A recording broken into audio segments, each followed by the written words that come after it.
آج کل یہ مسئلہ کافی زور و شور سے چل بھی رہا ہے کہ اہل تشیع مکتبہ فکر جناب صدیق اکبر رضی اللہ تعالیٰ عنہ کو ان الفاظ سے پکارا کرتے تھے، ان الفاظ میں ان کا شمار کیا کرتے تھے جو عام آدمی نہیں استعمال کر سکتا۔ اب ہم دیکھ رہے ہیں کہ دیکھا دیکھی اہل سنت کے کئی علماء کرام ان کے جواب میں جناب فاطمہ الزہرا سلام اللہ علیہا کے لیے بھی ایسے الفاظ استعمال کر رہے ہیں جو ایک عام آدمی اپنی زبان پر نہیں لا سکتا۔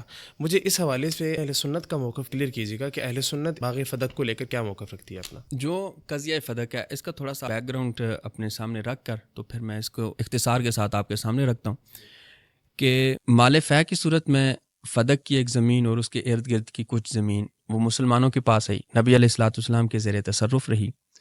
اس زمین سے مختلف قسم کے اخراجات پورے کیے جاتے ہیں، جس میں ازواج مطہرات کے اخراجات بھی شامل تھے، اہل بیت کے اخراجات بھی شامل تھے اور دیگر کچھ اخراجات بھی شامل تھے۔ جب نبی علیہ الصلاۃ والسلام آپ کا وصال ظاہری ہو گیا، اس کے بعد سیدہ خاتون جنت سیدہ فاطمہ الزہرا رضی اللہ تعالی عنہا آپ نے حضرت صدیق اکبر رضی اللہ تعالی عنہ کے پاس آ کر یہ سوال رکھا کہ جس طرح باقی مسلمان یا باقی جو لوگ ہیں وہ دنیا سے رخصت ہوتے ہیں، کسی بھی شخص کا والد اس کی دنیا سے رخصت ہوتا ہے تو اس کی اولاد کو وراثت ملتی ہے، ایسے ہی میرے بابا جان دنیا سے رخصت ہوئے ہیں تو جو چیزیں میرے بابا جان کے تصرف میں تھیں ان کو بطور میراث مجھے دیا جائے، جو میرا حصہ بنتا ہے یہ دیا جائے۔ یہ اس کا پس منظر ہے۔ اب سیدہ پاک نے جب حضرت صدیق اکبر رضی اللہ تعالی عنہ سے باغ فدق کا مطالبہ کیا تھا، اہل سنت کا موقف کیا ہے؟ اہل سنت کا موقف یہ ہے کہ سیدہ پاک نے قرآن پاک کی آیت کو سامنے رکھ کر یوصیکم اللہ فی اولادکم، اس آیت کو سامنے رکھ کر جو حضرت صدیق اکبر سے مطالبہ کیا تھا، باغ فدق میں اپنا حصہ مانگا تھا، یہ بالکل جائز تھا۔ ٹھیک ہے، اس میں سیدہ پاک سے کوئی خطا نہیں ہوئی، چاہے خطا کو آپ مطلق خطا کے معنی میں لیں، چاہے آپ خطا کو اجتہادی خطا کے معنی میں لیں، کوئی عدم ثواب والی بات نہیں ہوئی۔ یہ پہلا پوائنٹ ہے اس قضیے کا کہ سیدہ خاتون جنت، یعنی آپ اس کو یوں بھی بیان کر سکتے ہیں کہ اس پورے قضیے کے اندر ٹوٹل 3 پوائنٹ ہیں۔ ٹھیک ہے، ہم اس کو 1 بائی 1 ایک چیز کو دیکھتے ہیں کہ جب سیدہ پاک نے حضرت ابوبکر صدیق رضی اللہ تعالی عنہ کے پاس آ کر اپنا یہ مطالبہ رکھا تھا، یہ پہلا پوائنٹ ہے۔ دوسرا پوائنٹ یہ آتا ہے کہ حضرت صدیق اکبر نے سیدہ پاک کے مطالبے کو سنا، سننے کے بعد انہوں نے نبی علیہ الصلاۃ والسلام کی ایک حدیث ان کو پیش کی، ان کو سنوائی کہ نبی علیہ الصلاۃ والسلام نے ارشاد فرمایا کہ ہم جو معاشر انبیاء ہیں، گروہ انبیاء، لا نورثو، ہماری وراثت جاری نہیں ہوتی۔ اب سیدہ پاک نے حضرت صدیق اکبر سے جب یہ حدیث سنی تو اس وقت سیدہ پاک کا ریئیکشن کیا تھا؟ یہ دوسرا پوائنٹ ہے۔ تیسرا پوائنٹ یہ ہے کہ جب سیدہ پاک نے حضرت صدیق اکبر رضی اللہ تعالی عنہ سے حدیث سن لی، اب آپ کے سامنے 2 دلیلیں آ گئیں، سیدہ پاک کے سامنے، سیدہ کائنات کے سامنے۔ ایک قرآن کی آیت ہے، ایک جو ابھی حضرت صدیق اکبر نے حدیث سنا دی ہے۔ اب تھرڈ پوائنٹ یہ ہے کہ اب ہم نے کس کو لے کے چلنا ہے؟ کیا ابھی بھی آیت کے حکم پر برقرار رہنا ہے یا اب ہم نے حدیث کی طرف منتقل ہونا ہے؟ یہ تھرڈ پوائنٹ ہے۔ تو اہل سنت کا موقف یہ ہے جو پورے اس قضیے کے اندر ہوا کہ سیدہ پاک نے جب مطالبہ کیا، حضرت صدیق اکبر نے حدیث سنائی، حدیث سننے کے بعد جو آخری فیصلہ ہوا، یہ تینوں ٹھیک ہیں، اس میں کسی طرف بھی عدم ثواب والی بات نہیں ہے۔ وہ کیسے؟ سیدہ پاک نے جب عموم قرآن سے استدلال کرتے ہوئے مطالبہ حضرت صدیق اکبر کے سامنے رکھا تھا تو اس کے اوپر تو صحابہ کا اجماع ہے، کسی ایک صحابی نے بھی سیدہ پاک کے اس استدلال کا انکار نہیں کیا، حتیٰ کہ بعض اصولیوں نے تو تصریح کیا ہے کہ حضرت صدیق اکبر نے بھی انکار نہیں کیا۔ اچھا، کسی ایک صحابی نے بھی سیدہ پاک کے استدلال کا انکار نہیں کیا، اور سیدہ پاک نے جو استدلال کر کے ڈیمانڈ کی تھی، مطالبہ کیا تھا، باغ فدق کو مانگا تھا، یہ صحابہ کے اجماع کے ساتھ بالاجماع درست تھا۔ ٹھیک ہو گیا، یعنی اس کے اوپر اس پوائنٹ پہ صحابہ کا اجماع ہے کہ یہ پہلا پوائنٹ آ گیا نا، صحابہ کا اس پوائنٹ پر اجماع ہے کہ سیدہ پاک جس وقت قرآن کی آیت کو سامنے رکھ کر میراث کا مطالبہ کر رہی تھیں، ان کا استدلال بھی ٹھیک تھا، ان کا مطالبہ بھی ٹھیک تھا۔ یہ اجماع ہے صحابہ کا کہ کسی ایک صحابی نے بھی سیدہ پاک کے استدلال اور احتجاج کو عدم ثواب نہیں کہا، کسی ایک نے بھی انکار نہیں کیا۔ اب جب سیکنڈ پوائنٹ آتا ہے کہ حضرت صدیق اکبر رضی اللہ تعالی عنہ نے آپ کے سامنے ایک حدیث پیش کی. آیت ہے عمومی، اس کے اندر عموم ہے، اس کے اندر سب شامل ہیں. اب حدیث ایک خصوصی حکم لے کے آتی ہے. حدیث خصوصی حکم یہ لے کر آتی ہے کہ یوصیکم اللہ فی اولادکم. اس کے اندر جو ایک عمومی پہلو موجود ہے، اس میں نبی علیہ الصلاۃ والسلام اور آپ کی اولاد یا آپ کی جو ورثاء ہیں یہ اس میں شامل نہیں ہے، کیونکہ انبیاء کی وراثت نہیں ہوتی. اب یہ دوسرا پوائنٹ ہے. اہل سنت کا موقف یہ ہے کہ جب سیدہ پاک نے حضرت صدیق اکبر کی سے حدیث کو سنا تھا، اہل سنت کا موقف یہ ہے کہ سیدہ پاک نے اس کو بھی تسلیم کر لیا. اجماعی موقف ہے. پہلا پوائنٹ بھی ٹھیک ہے، دوسرا پوائنٹ بھی ٹھیک ہے. اب جب حدیث کو سن کر حدیث کو مان لیا، تسلیم کیا کہ ہاں یہ بابا جان کی حدیث ہے، یہ دوسرا پوائنٹ ہو گیا نا. اس پر بھی ان کا کیا ہو گیا؟ اتفاق ہو گیا. اس پر بھی کسی طرح بھی عدم ثواب نہیں ہے. اب تھرڈ پوائنٹ آ جاتا ہے کہ جب دونوں دلیلیں آ گئی، ایک عمومی دلیل آ گئی، ایک مخصص آ گیا، خصوصی دلیل آ گئی، تو دونوں پوائنٹ میں سے آپ کس کو لینا ہے؟ ابھی بھی آیت کو لینا ہے یا اب حدیث کی طرف عدول کرنا ہے؟ دو دلیلیں آ گئیں تو دونوں میں سے کس کی طرف جانا ہے؟ تو دونوں نے، حضرت صدیق اکبر نے بھی اور سیدہ کائنات نے بھی، دونوں نے اتفاق کر لیا کہ ہمارے اس مسئلے میں حدیث رسول پہ فیصلہ ہوگا. یہاں پر بھی عدم ثواب کوئی نہیں. یعنی تین پوائنٹس ہیں پورے اس قضیے کے اندر. ایک ہے ابتدا، ایک ہے سینٹر، ایک ہے انتہا. تو نہ ابتدا میں عدم ثواب ہوا ہے، نہ سینٹر میں عدم ثواب ہوا ہے، نہ اختتام میں. ابتدا بھی درست ہے، سینٹر پوائنٹ بھی درست ہے اور اختتامی پوائنٹ بھی درست ہے. آپ کسی اعتبار سے، کسی بھی جہت سے آپ اس کو عدم ثواب نہیں کہہ سکتے. اب ڈاکٹر اشرف آصف جلالی صاحب یہ قضیہ فدق کے اسی پس منظر میں گفتگو کر رہے تھے. اسی پس منظر میں گفتگو کرتے ہوئے ان کی زبان سے جو جملے نکلے کہ جب مانگ رہی تھیں تو خطا پر تھیں. اب یہ جو جس پس منظر میں، جن تشریحات کی روشنی میں اور جس انداز گفتگو کے اندر جس مسئلے کو وہ بیان کر رہے تھے نا، وہ انداز بڑا قابل گرفت ہے، قابل مواخذہ ہے. صاحب میں آپ کی بات یہاں پہ کٹ کروں گا. تھوڑا ہمیں سمجھانے کے لیے بتائیے گا کہ اگر مجتہد اجتہاد سے کوئی فیصلہ کرتا ہے، ٹھیک ہے، آیا اب جب وہ فیصلہ درست ہوگا تو اس کو ڈبل ثواب ملے گا، اگر وہ فیصلہ درست نہ ہو تو پھر بھی اس کو ایک نیکی ضرور ملے گی. لیکن جس طرح ہمارے اب علماء کرام اٹھا کے ان فیصلوں پر باتیں کرتے ہیں، اگر آج کا کوئی عالم اٹھ کے اس مجتہد کے ان تمام تر فیصلوں پر انگلی اٹھاتا ہے یا کوئی بات کرتا ہے تو اس عمل پر کیا اس کو بھی کوئی ثواب یا کوئی گناہ ملے گا یا نہیں؟ یہ بڑا زبردست سوال ہے. یہ بہت اہم پوائنٹ ہے اس پورے مسئلے کے اندر. اچھا. کہ ایک عالم کسی مجتہد کو خطا پر قرار دیتا ہے یا عدم ثواب پر قرار دیتا ہے. ایک آج کے دور کا ایک عالم پہلے کے کسی مجتہد کو یہ قرار دیتا ہے کہ اس مجتہد نے اس مسئلے میں جو فیصلہ کیا ہے وہ عدم ثواب پر مبنی ہے، وہ درست نہیں ہے. مجتہد کو ایک ثواب ملا، دو ثواب ملے، اس کی مدح ہوئی، اس کی مدح نہیں ہوئی، ہم اس کو رکھ دیتے ہیں ایک طرف. ہم اس پہلو کو دیکھتے ہیں کہ یہ جو شخص ایک پہلے کے مجتہد پر یہ حکم لگا رہا ہے کہ اس مجتہد سے اس مسئلے کے اندر عدم ثواب ہو گئی ہے، تو اس عالم کو کیا ملا ہے؟ کیا اس کو بھی اجر ملا ہے یا اس پر شریعت کوئی اور حکم دیتی ہے؟ اس کو ہم کیٹاگوریکلی دیکھیں گے کہ اگر آج کے دور کا کوئی عالم یا بعد کا کوئی عالم متقدمین مجتہدین میں سے کسی مجتہد کو کسی خاص مسئلے میں یہ کہتا ہے کہ اس مجتہد کا یہ والا اجتہادی مسئلہ عدم ثواب پر مبنی ہے، اس سے اجتہاد میں خطا ہو گئی، اجتہادی خطا ہو گئی ہے، تو اس عالم کے اوپر جو آج کے دور کا عالم ہے اس پر حکم کیا لگے گا؟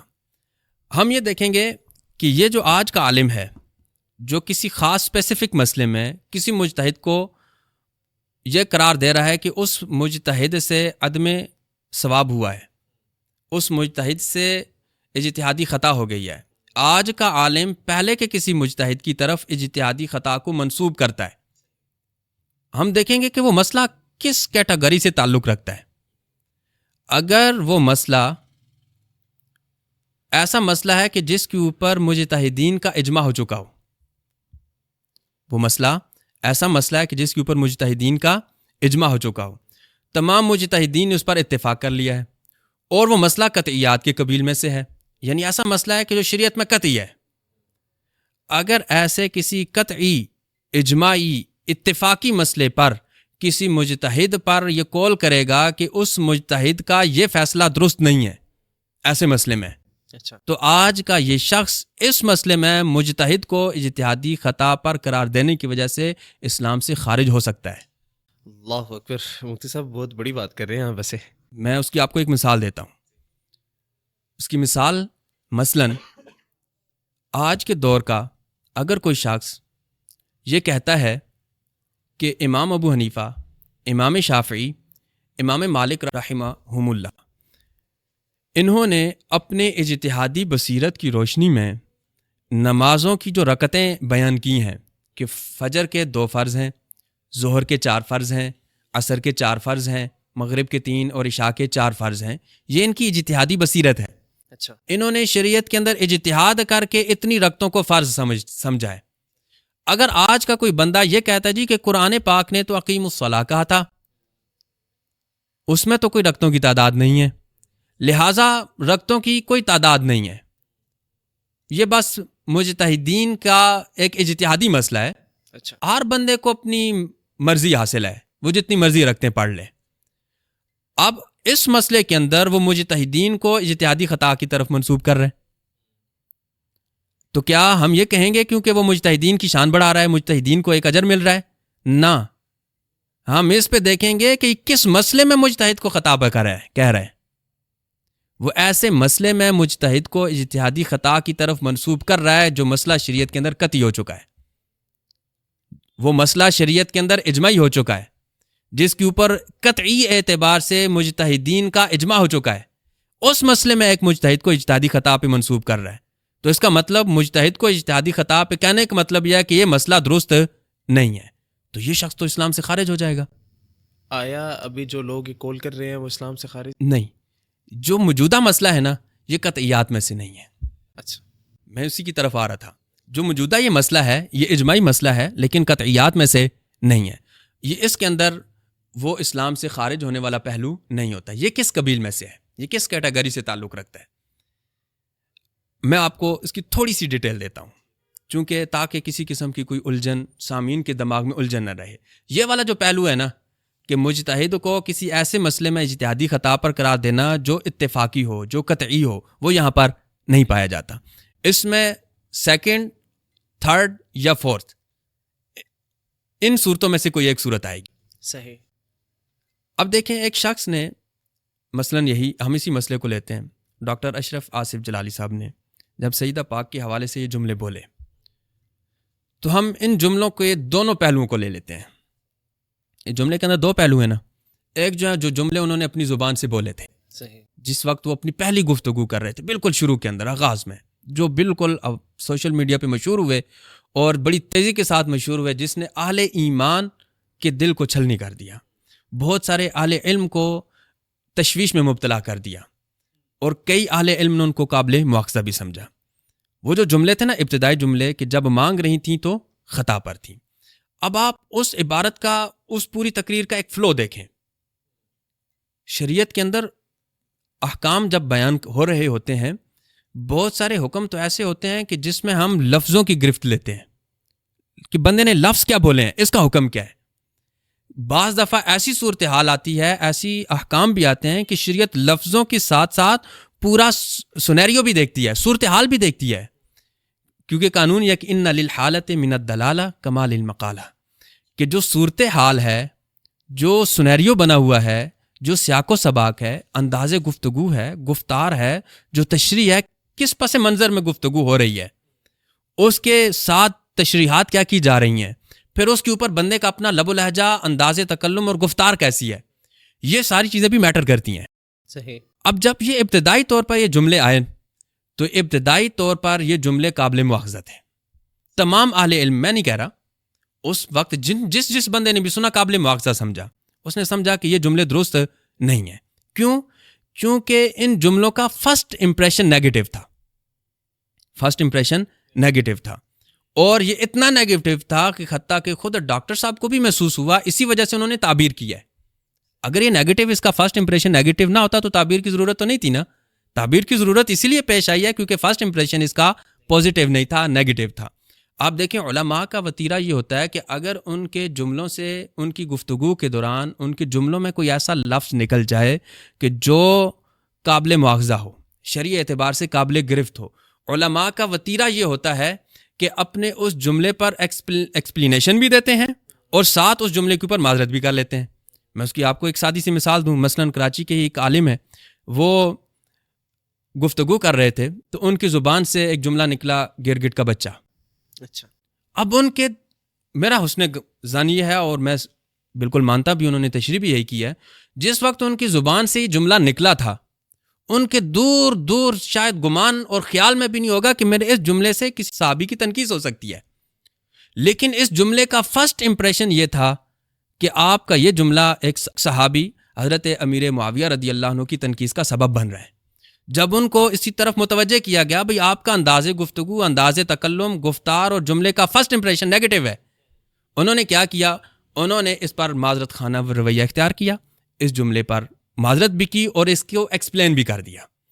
پھر کراچی کے ہی ایک پیر صاحب ہیں، ان کے قلم سے ایک عظیم بدری صحابی کے حوالے سے ہلکے جملے نکل گئے، توجہ نہیں تھی، علم نہیں تھا. جب ان کو متوجہ کیا گیا بھئی یہ تو آپ جن کے حوالے سے جملے لکھ رہے ہیں یہ تو ایک عظیم بدری صحابی ہیں، جب ان کو اس کی طرف توجہ دلائی گئی، ان کے نوٹس میں یہ بات آئی، انہوں نے ایکسپلین بھی کیا، معذرت بھی کر لی. کراچی کے ہی مفتی صاحب ہیں، ان کی جماعت میں کچھ گفتگو ہوئی، کچھ نعرے لگے. اب وہ دیکھیں نعرے ایسے تھے کہ ان نعروں کے اندر اس کو ایکسپلین کیا جا سکتا تھا، اس کے اندر انٹرپریٹیشن کی بالکل گنجائش موجود تھی، لیکن فرسٹ امپریشن نیگیٹو تھا. فرسٹ امپریشن اس کا نیگیٹو تھا. انہوں نے کیا کیا؟ اس کو ہلکا سے ایکسپلین کرنے کے بعد انہوں نے کہا جی کیونکہ اس کا پہلا تاثر غلط ہے لہٰذا ہم اس پر معافی چاہتے ہیں. اسی طرح پنڈی سے صاحب کی زبان سے ایسے جملے نکلے کہ جن کو علماء نے، درد دل رکھنے والوں نے قابل مواخذہ سمجھا. جب ان تک یہ بات پہنچائی گئی، ان کے نوٹس میں آئی، انہوں نے ایکسپلین کیا، معذرت کر لی. سیم یہی ڈیمانڈ تھی ڈاکٹر اشرف آصف جلالی صاحب سے. ٹھیک ہے بھئی آپ نے جو جملے جس فلو میں بولے ہیں، جس انداز تکلم کے اندر، انداز گفتار کے اندر بولے ہیں، وہ انداز گفتار، وہ فلو قابل مواخذہ ہے. اس فلو کی وجہ سے جو ایک فرسٹ امپریشن جا رہا ہے نا، مبادر الی ذہن مفہوم ہے، وہ جو فرسٹ امپریشن ہے نا وہ بہت نیگیٹو ہے. آپ کو دو جملے بولیں بھئی میں اس پہ معذرت چاہتا ہوں، میں ان جملوں کا جو ایک نیگیٹو اثر گیا ہے نا میں اس پہ رجوع کرتا ہوں. صحیح. تو ایک دو جملے بولتے تو تاکہ اس نیگیٹو اثر کا وہ جو اثرات تھے، جو ایک قابل مواخذہ تھا، وہ معاملہ ختم ہو جاتا. لیکن ڈاکٹر صاحب نے ایسا نہیں کیا. علماء کا وتیرہ کیا تھا؟ ایکسپلین پلس معذرت. انہوں نے کیا کیا؟ اپنے اس جملے کو کسی کے مشورے پر ایکسپلین کیا، جسٹ ایکسپلینیشن کیا ہے. جو فرسٹ امپریشن آ رہا تھا نا، اس امپریشن کے اوپر جو مبادر الی ذہن ایک مفہوم ہو رہا تھا، اس کے اوپر کوئی بھی معذرت خانہ رویہ اختیار نہیں کیا. وہ معذرت خانہ رویہ اختیار نہ کرنے کی وجہ سے، وہ جو فرسٹ امپریشن کی وجہ سے آیا، وہ آج بھی، وہ فرسٹ امپریشن آج بھی قابل مواخذہ ہے، بھلے انہوں نے ایکسپلین کر دیا ہے. کیونکہ علماء کا وتیرہ یہی رہا ہے کہ علماء اگر تشریح کر بھی دیں، جو اس کا پہلا اثر نیگیٹو آتا ہے، علماء کا انداز یہ رہا ہے کہ اس کو قابل مواخذہ سمجھ کر اس پر معذرت کا مطالبہ کرتے رہے ہیں. تو وہ سیم ٹو سیم آج بھی ان کے اوپر ہے. اب آ جائیں سیکنڈ فیز پہ. مفتی صاحب یہاں پہ یہ بات آپ کی واضح کروانا چاہتا ہوں، مطلب آپ یہ کہنا چاہ رہے ہیں کہ اگر وہ خطا اجتہادی کا قول کر بھی رہے ہیں لیکن انہوں نے پہلے جو خطا کا قول کیا ان پر ابھی بھی رجوع واجب ہے، ابھی بھی ان پر، اس پر معذرت خانہ رویہ اختیار کرنا ابھی بھی واجب ہے. علماء کا وتیرہ یہی ہے. ٹھیک ہے. کیونکہ اس سے پہلے علماء نے یہی کہا ہے اور شریعت کا مطالبہ بھی یہی ہے کیونکہ شریعت ہمیں ان کاموں سے بچنے کا حکم دیتی ہے جو شک میں مبتلا کرتے ہیں. دا ما یریبک الی ما لا یریبک. جو کام شک میں مبتلا کرے نا، اس کو چھوڑ کر اس کی طرف جاؤ جو شک میں مبتلا نہ کریں. تو اس کی روشنی سے ابھی بھی وہ جو پہلا امپریشن ہے ابھی بھی قابل مواخذہ ہے. اس کے اوپر انہیں ابھی بھی چاہیے تھا وہ ایکسپلین کرتے کہ وہ جو ایک نیگیٹو اثر گیا ہے اور بہت نیگیٹو اثر گیا ہے، حتیٰ کہ اتنا گیا کہ بعض ویڈیو میں، بعض اپنے بیانات میں ان کو تسلیم بھی کرتے ہوئے ہلکے پھلکے نظر آتے ہیں. تو اس پہ انہیں معذرت خانہ رویہ اختیار کرنا چاہیے. اب آ جائیں ہم سیکنڈ فیز پہ. اب انہوں نے یہ کہا کہ میری خطا سے مراد خطائے اجتہادی تھی. یعنی ہم اس فلو کے اندر اس عبارت کا مفہوم یوں سمجھ لیتے ہیں کہ وہ یوں کہنا چاہ رہے ہیں کہ جو میں نے وہ جملہ بولا تھا، آپ اس کو اس جملے میں نہیں، آپ اس کو اس ٹیکسٹ میں لیں کہ جب وہ مانگ رہی تھیں تو خطائے اجتہادی میں تھی. جب وہ مانگ رہی تھی تو خطائے اجتہادی پر تھیں، یعنی اس کی ایکسپلینیشن کے بعد اس کا مطلب یہی بن جاتا ہے۔ تو اب ہم دیکھتے ہیں کہ یہ جو خطائے اجتہادی کا قول کر دیا ہے یا تعبیر کی ہے، ہم اس کو ایک طرف سائڈ پہ رکھ لیتے ہیں کہ ایک اجر ملا، 2 اجر ملے۔ ہم یہ دیکھتے ہیں کہ قائل کے لیے حکم کیا ہے۔ قائل کے لیے اگر کوئی قائل، جیسے میں نے آپ کو بتایا کہ کسی مجتہد کو بعد کا کوئی عالم کسی خاص مسئلے میں خطائے اجتہادی کی طرف منسوب کرتا ہے، تو ہم دیکھیں گے کہ وہ کس مسئلے میں کر رہا ہے۔ ہم اس کو نہیں دیکھیں گے کہ ہر مجتہد سے خطائے اجتہادی ہوتی ہے، وہ تو ہوتی ہے، وہ ہو سکتی ہے، ہر مجتہد سے خطائے اجتہادی ہو سکتی ہے، لیکن جب ہم کسی خاص مسئلے میں کہیں گے بھئی اس مسئلے میں خطائے اجتہادی ہوئی ہے یا اس مسئلے میں خطائے اجتہادی نہیں ہوئی ہے، ہم اس مسئلے کو دیکھیں گے وہ مسئلہ کس کیٹیگری سے تعلق رکھتا ہے۔ اگر وہ مسئلہ قطعیات سے تعلق رکھتا ہے، آپ کسی ایسے مسئلے میں مجتہد کو خطائے اجتہادی پر قرار دے رہے ہیں جو مسئلہ قطعیات سے تعلق رکھتا ہے، اجماع بھی ہو چکا ہے، قطعی بھی ہو چکا ہے، تو وہ شخص اسلام سے خارج ہو جاتا ہے۔ اس کی مثال میں نے آپ کو نماز کی رکعتوں کی دی، لیکن ہمارا یہ مسئلہ اس سے تعلق نہیں رکھتا۔ اب سیکنڈ اس کی کیٹیگری یہ آتی ہے کہ جس مسئلے میں آپ کسی مجتہد کو خطائے اجتہادی پر قرار دے رہے ہیں، وہ والا مسئلہ کیا ان مجتہدین کے درمیان وہ پوائنٹ اجماعی تھا یا اجماعی نہیں تھا۔ صحیح۔ جس مسئلے میں جس خاص پوائنٹ کے اندر آ کر آپ کسی مجتہد کو خطائے اجتہادی پر قرار دے رہے ہیں، ہم دیکھیں گے کہ وہ پوائنٹ کیا مجتہدین کے درمیان بالاتفاق اجماعی ہے یا اختلافی ہے، وہ پوائنٹ۔ اب ہم دیکھتے ہیں کہ یہ جو فدق کا مطالبہ تھا یہ کس کیٹیگری میں فال کرتا ہے۔ تو جب ہم دیکھتے ہیں کہ سیدہ پاک کا مطالبہ کرنا، دیکھیں ایک نا مطالبہ کرنا، آپ کو جیسے میں نے کہا کہ 3 پوائنٹ ہے، ایک ہے مطالبہ کرنا، ایک حضرت ابوبکر سے حدیث سن کر اس کو حدیث کو مان لینا، تیسرا پھر اتفاق کر لینا، 3 پوائنٹ آ گئے۔ تو پہلا پوائنٹ جو ہے جس میں سیدہ پاک نے قرآن پاک کی آیت کے عمومی مفہوم سے استدلال کرتے ہوئے، عمومی حکم سے استدلال کرتے ہوئے مطالبہ کیا تھا، اس کے اوپر تو صحابہ کا اجماع ہے۔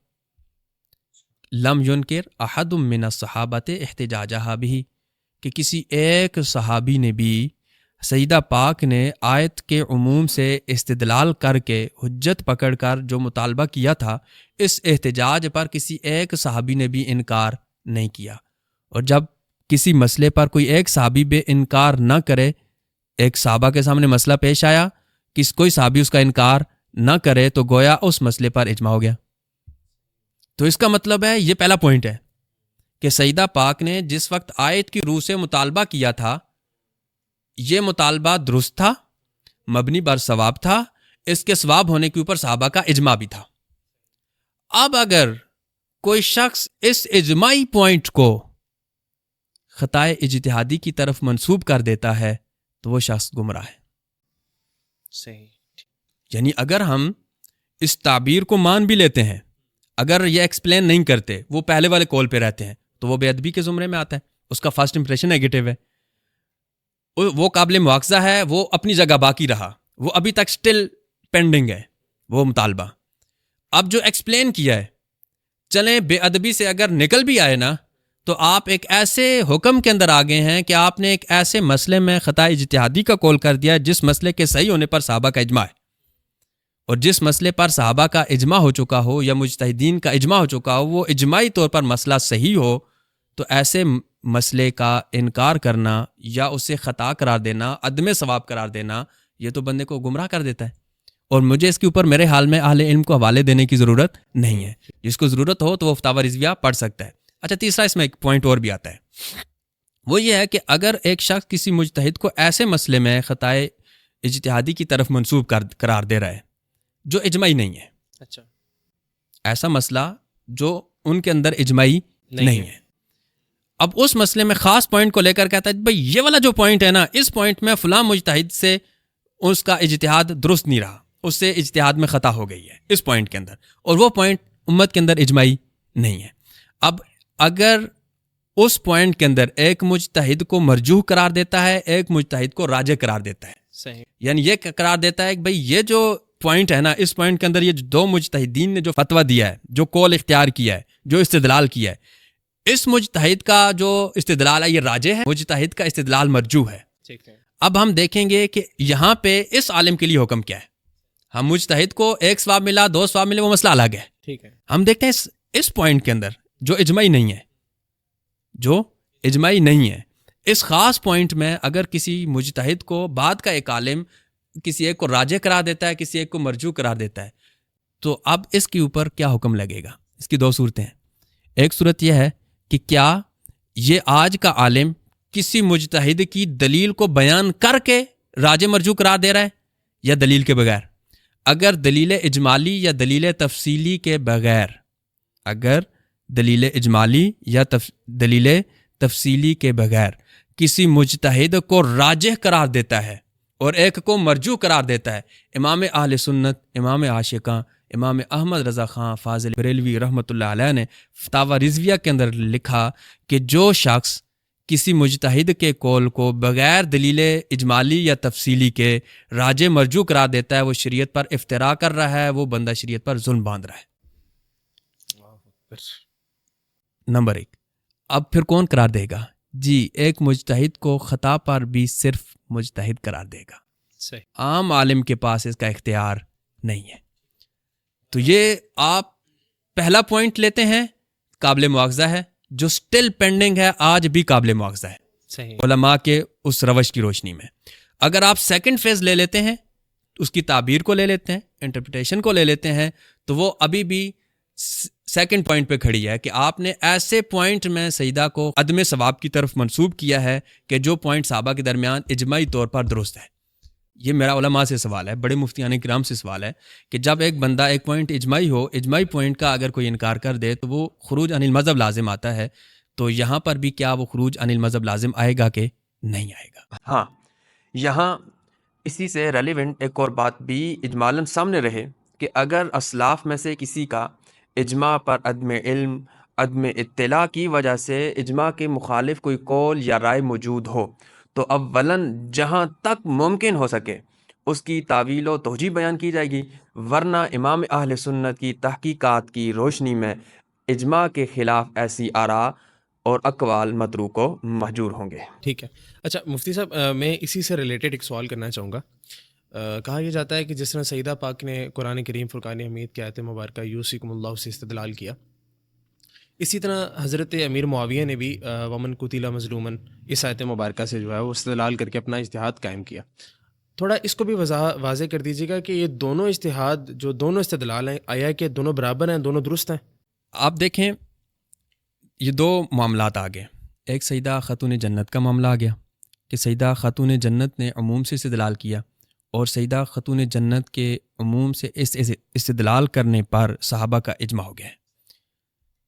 اب وہ یہ کہا جاتا ہے کہ حضرت امیر معاویہ رضی اللہ تعالی عنہ نے جو حضرت عثمان غنی رضی اللہ عنہ کے لیے قصاص کا مطالبہ کیا تھا، انہوں نے بھی عموم سے استدلال کیا ہے۔ تو کیا یہ دونوں ایک جیسے ہیں یا دونوں الگ چیزیں ہیں؟ میرے خیال میں وہ عالم فاضل عالم ہے، اور اگر کیونکہ انہوں نے ایک ٹارگٹ اپنے دماغ میں سیٹ کیا، کئی بار بندہ ایک ٹارگٹ سیٹ کرتا ہے نا تو انسان کی دماغی فکری صلاحیتیں مفلوج ہو جاتی ہیں، اسے سوچنے سمجھنے سے محروم کر دیتی ہیں، وہ ادھر ادھر جو سائیڈ والی باتیں ہوتی ہیں ان کی طرف وہ جاتا نہیں ہے، اور پھر حقیقت اس پر آشکار نہیں ہوتی۔ مجھے لگتا ہے کہ ان کے ساتھ بھی یہی معاملہ ہوا ہے۔ اگر وہ ایک ٹارگٹ سیٹ کیے بغیر بس اوپن مائنڈڈ ہو کر ان دونوں چیزوں کو دیکھتے تو انہیں کھلا فرق نظر آ جاتا، بالکل کھلا فرق نظر آتا کہ آیت یوصیکم اللہ فی اولادکم ومن قتل مظلوما فقد جعلنا لولیہ سلطانا، ان دونوں آیتوں، دونوں دلیلوں سے جو دونوں صحابہ نے استدلال کیا ہے، ایک آیت سے سیدہ کائنات استدلال کر رہی ہیں، ایک آیت سے حضرت امیر معاویہ یہ استدلال کر رہے ہیں، ان کے اندر بڑا فرق ہے دونوں کے اندر۔ اب میرا ان سے سوال ہے، ویسے ہو سکتا ہے آپ کے ریفرنس سے ان تک پہنچ جائے، کہ جو حضرت امیر معاویہ نے استدلال کیا تھا وہ ومن قتل مظلوما فقد جعلنا لولیہ سلطانا میں کس سے کیا تھا؟ کیا ان کا استدلال ومن قتل مظلوما سے تھا؟ ان کا استدلال کا جعلنا لولی ہی سے تھا، ان کا استدلال سلطانہ سے تھا، ان تینوں میں سے کس سے تھا؟ پھر وہ یہ بتائیں کہ ان تینوں میں سے عام کون سا ہے اور کہاں عدم ثواب کہا گیا ہے۔